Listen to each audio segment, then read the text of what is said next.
आपने कभी ध्यान दिया है, जब आपके पास 100 रुपये, 500 रुपये या 2000 रुपये का नोट होता है, तो ये पैसा आखिर आता कहाँ से है? और सबसे बड़ी बात, ये पैसा आपके हाथ तक पहुंचता कैसे है?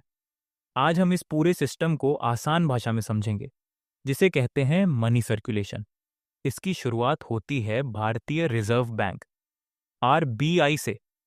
आरबीआई का काम सिर्फ पैसा छापना नहीं है, बल्कि पूरे देश की अर्थव्यवस्था को संभालना है, जैसे महंगाई को कंट्रोल करना, पैसे की सप्लाई को संतुलित रखना और बैंकिंग सिस्टम को सुरक्षित रखना।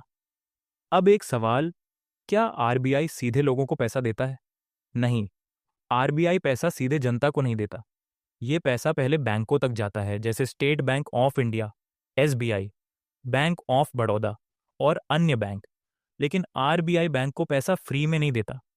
बैंक को पहले अपनी संपत्ति, जैसे सरकारी बॉन्ड सिक्योरिटीज, आरबीआई को देनी होती है। फिर आरबीआई उसके बदले बैंक को कैश देता है।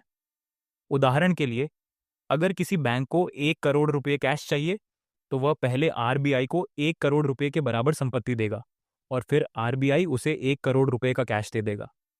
अब पैसा बैंक तक पहुंच गया, लेकिन असली खेल यहीं से शुरू होता है। वह ये पैसा मार्केट में कैसे आता है भाई?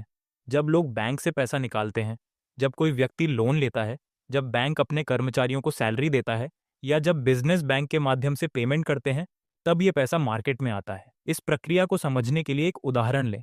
एक व्यक्ति बैंक से लोन लेता है, उस पैसे से वह कोई काम करता है या खर्च करता है। वह पैसा किसी और के पास जाता है, वह दूसरा व्यक्ति फिर उसे खर्च करता है, और यह चक्र चलता रहता है। इसे ही कहते हैं मनी सर्कुलेशन।